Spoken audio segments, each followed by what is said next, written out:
Hello friends, welcome back to my mini blog. ಇವತ್ತು ನನ್ನ friend ಬರ್ಡೇಗೆ ಗಿಫ್ಟ್ನ purchase ಮಾಡೋಣ ಅಂತ ಅಂದ್ಬಿಟ್ಟು ಹೋಗ್ತಾ ಇದ್ದೀನಿ. ಇದು ಆ್ಯಕ್ಚುಲಿ 1 ಡೇ ವ್ಲಾಗ್ ಅಲ್ಲ, 2 ಡೇ ವ್ಲಾಗ್ನ ಕಂಬೈನ್ ಮಾಡಿ 1 ಡೇ ವ್ಲಾಗಿಗೆ ಹಾಕಿದ್ದೀನಿ.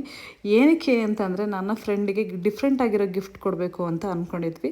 ಒಂದೇ ಒಂದು ಗಿಫ್ಟ್ ಕೊಟ್ಟರೆ ಸರಿ ಇರಲ್ಲ ಅಂತ ಅಂದ್ಬಿಟ್ಟು ನಾನು ನಿಮಗೆ ಎಷ್ಟು ಗಿಫ್ಟ್ ಕೊಟ್ಟಿದ್ದೀನಿ ಅಂತ ಅಂದ್ಬಿಟ್ಟು ನಾನು ನಿಮ್ಗೆ ಆಮೇಲೆ ತೋರಿಸ್ತೀನಿ.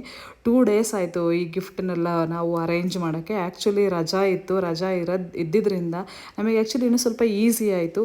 ಇವಾಗ ಕೆಲವೊಂದೆಲ್ಲ ಶಾಪಿಂಗ್ ಮಾಡಿಕೊಂಡು ನಾವು ನೋಡಿ ವಿಶಾಲ್ ಮಾರ್ಟಿಗೆ ಬಂದ್ವಿ. ವಿಶಾಲ್ ಮಾರ್ಟಲ್ಲೂ ಕೆಲವೊಂದೆಲ್ಲ ಐಟಮ್ಸ್ ತೊಗೊಂಡೆ, ಅವ್ರಿಗೆ ಏನೇನು ಇಷ್ಟ ಆಗುತ್ತೋ ಅದನ್ನೆಲ್ಲ ಐಟಮ್ಸ್ ತೊಗೊಂಡು ಹೋಗಿದ್ದೆ ಊಟ ಮಾಡೋಕ್ಕೆ. ಇದು ಮಧ್ಯಾಹ್ನದ ಊಟ. ಆ್ಯಕ್ಚುಲಿ ಮಧ್ಯಾಹ್ನ ಊಟ ತಿಂದು ಮತ್ತೆ ಹೋದ್ವಿ ಗಿಫ್ಟ್ ಪರ್ಚೇಸ್ ಮಾಡೋಕ್ಕೆ ಅಂತ ಅಂದ್ಬಿಟ್ಟು. ಇಷ್ಟೆಲ್ಲ ಕಷ್ಟ ಏನಕ್ಕೆ ಬೀಳ್ತಿದ್ದೀವಿ ಅಂತಂದರೆ, ಒಂದು ಫ್ರೆಂಡನ್ನ ನಾವು ಖುಷಿ ಪಡಿಸ್ಬೇಕು ಅಂತಂದರೆ ಅದು ನಮ್ಮ ಕಡೆಯಿಂದ ಎಫರ್ಟ್ಸ್ ಇರಬೇಕು.